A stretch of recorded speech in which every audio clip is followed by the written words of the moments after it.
নমস্কার বন্ধুরা, Bengali blogger আশার রান্নাঘরে আপনাদের সবাইকে স্বাগত। আজ আমি আপনাদের জন্য নিয়ে হাজির হয়েছি আইসক্রিম সন্দেশ বা ভাপা সন্দেশ।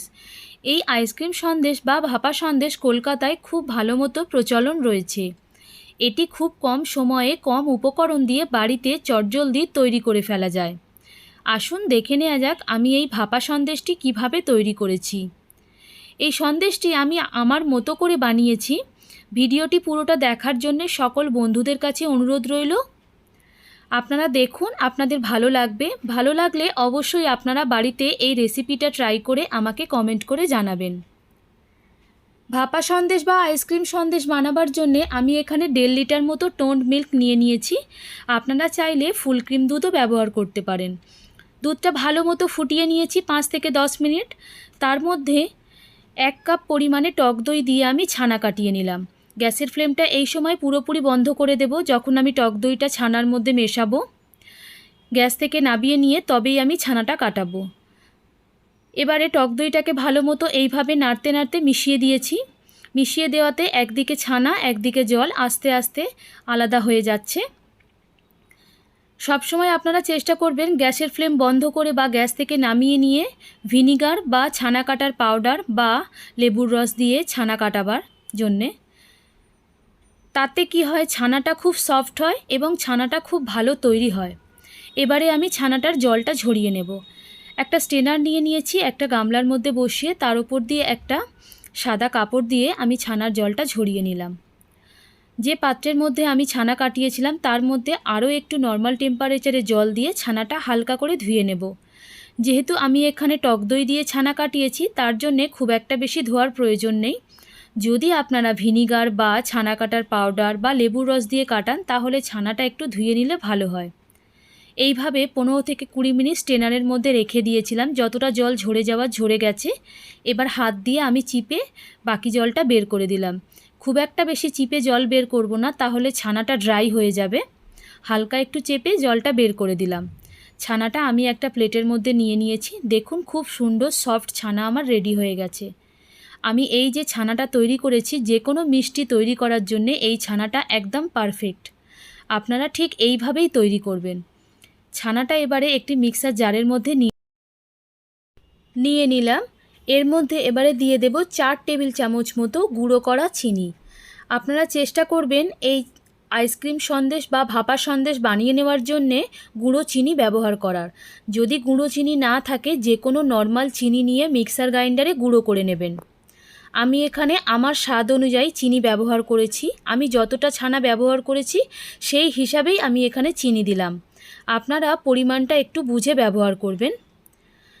চিনিটা দিয়ে দেওয়ার পর এর মধ্যে 1/2 কাপ দুধের মধ্যে নর্মাল টেম্পারেচারে রাখা দুধ নিয়ে তার মধ্যে সামান্য একটু কেশর ফুড কালার দিয়ে দিলাম। আমি ভালো করে মিশিয়ে দুধের মধ্যে কালারটা দিয়ে দিলাম যাতে আইসক্রিম সন্দেশের কালারটা ভালো হয়। আপনারা চাইলে যে কোনো ফুড কালার ব্যবহার করতে পারেন। এবারে এর মধ্যে দিয়ে দেব 3 থেকে 4 টেবিল চামচ মতন মিল্ক পাউডার বা গুঁড়ো দুধ। গুঁড়ো দুধটা এর মধ্যে দিয়ে দিলাম। দেওয়ার পরে ভালো করে মিক্সার জারটা বন্ধ করে নিয়ে আমি এবারে ভালো এটা মিক্স করে নেব মিক্সার গ্রাইন্ডারে। একবার ঘুরিয়ে নেওয়ার পর এর মধ্যে দিয়ে দিলাম 1/2 চামচ মতো এলাচের পাউডার।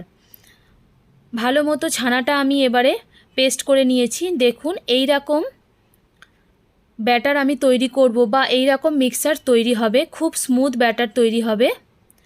ছানাটা খুব ভালোভাবে পেস্ট হয়ে গেছে, এর মধ্যে কোনো দানা কিছু থাকবে না। ভালো মতো ব্যাটারটা রেডি করে নেওয়ার পর এবারে একটা কেকের মোল্ড নিয়েছি। আপনাদের কাছে যদি কেকের মোল্ড না থাকে যে কোনো স্টিলের বাটি, টিফিন বক্স বা কাঁচের বাটি হলেও হবে। তার মধ্যে একটা অ্যালুমিনিয়াম ফয়েল আমি এইভাবে পেতে নিলাম। তার ওপর দিয়ে একটু তেল বা ঘি মাখিয়ে নেবেন, যাতে যখন আমার এটা ভাপিয়ে নেওয়া হয়ে যাবে ছানার সন্দেশটা যেন খুব ভালোভাবে মোল্ড থেকে বেরিয়ে আসে। এবারে ছানার পেস্টটা আমি এর মধ্যে দিয়ে দিচ্ছি। এইভাবে খুব সুন্দরভাবে ছানার পেস্টটা এর মধ্যে নিয়ে নেব। তারপরে একটু ঝাঁকিয়ে ড্যাব করে নেব যাতে কোথাও যেন হাওয়া না ভরে থাকে। এইভাবে আমি ছানার এটা নিয়ে নিলাম মোল্ডের মধ্যে। এবারে ওপর দিয়ে ভালো করে ড্যাব করে নেওয়ার পর ওপর দিয়ে একটা অ্যালুমিনিয়াম ফয়েল আমি দিয়ে দেব, যাতে যখন ভাপের ফলে ফুটবে তখন এর মধ্যে জল না ঢুকে যায়। ভালো করে চারিদিকে চেপে মুড়ে নিয়েছি। এবারে একটি কড়াইয়ের মধ্যে আমি কিছুটা পরিমাণ জল নিয়ে তার উপরে খাবার রাখা স্ট্যান্ড নিয়ে নিয়েছি। জলটা একটু ফুটিয়ে নিয়েছি। ফোটার পর এর মধ্যে আমি কেকের মোলটা বা ছানার মোলটা বসিয়ে দেব। ছানার মোলটা ভালো মতো বসিয়ে 10 থেকে 12 মিনিটের জন্যে ঢেকে দেব। 10 থেকে 12 মিনিট হাই ফ্লেমে এটা ফুটিয়ে নিতে হবে, গ্যাসের ফ্লেম কম করলে চলবে না। এইভাবে জলটাকে আমি ভালো মতো ঢাকা দিয়ে ফুটিয়ে নিয়েছি। 10 থেকে 12 মিনিট পর আমি ফিরে আসলাম, ঢাকনা খুললাম। দেখুন জলটা এখনও একটু রয়েছে, ফুটছে। গ্যাসের ফ্লেমটা পুরোপুরি বন্ধ করে দিলাম। একটু 3 থেকে 4 মিনিট পর ঠান্ডা হয়ে গেলে আমি এর ওপর থেকে অ্যালুমিনিয়াম ফয়েলটা খুলে নেব। আস্তে আস্তে আমি অ্যালুমিনিয়াম ফয়েলটা খুলে নিলাম। এর ওপর দিয়ে আমি হাত দিয়ে দেখে নিচ্ছি ছানাটা খুব ভালো মতো বেকড হয়েছে বা ভাপা হয়েছে। আমার হাতে কিন্তু একটুও লেগে যাচ্ছে না, হাতে শুধু লাগছে ওপরের ভাপা জলটা। এবারে আমি এটা 3 থেকে 4 মিনিটের জন্যে নিচে নামিয়ে ঠান্ডা করে নেব। এটা কিন্তু এখন কোনো মতে ফ্রিজের মধ্যে রাখার কোনো প্রয়োজন নেই। ভালো মতো ঠান্ডা হয়ে গেলে তারপরে আমি আপনাদের এটা পিস করে কেটে দেখাচ্ছি। 4 থেকে 5 মিনিট পর আমি ফিরে এসে এটা ঠান্ডা হয়ে গেছে। এবার আমি একটা প্লেটের মধ্যে এটা আনমোল্ড করে নিচ্ছি। খুব সাবধানে এটা আনমোল্ড করতে হবে, যেহেতু এটা ভাপানো। আস্তে আস্তে আমি ছানার কভারটা এরকমভাবে ছাড়িয়ে নিলাম। নেয়ার পর এবার পিস করে কেটে নেব। আপনারা আপনাদের পছন্দ মতন যেমন আপনারা পিস চান বা সাইজে কেটে নেবেন। আমি এইভাবে ছোট করে পিস করে কেটে নিয়েছি।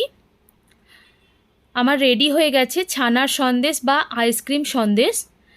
খুব সহজে তৈরি করে ফেলা যায়। আপনারা এটা বাড়িতে ট্রাই করে দেখুন এবং আমাকে কমেন্ট করে জানাবেন আপনাদের কেমন লাগলো। আজকের মতো এই পর্যন্তই। আবার আমি ফিরে আসব নতুন নতুন রেসিপি নিয়ে।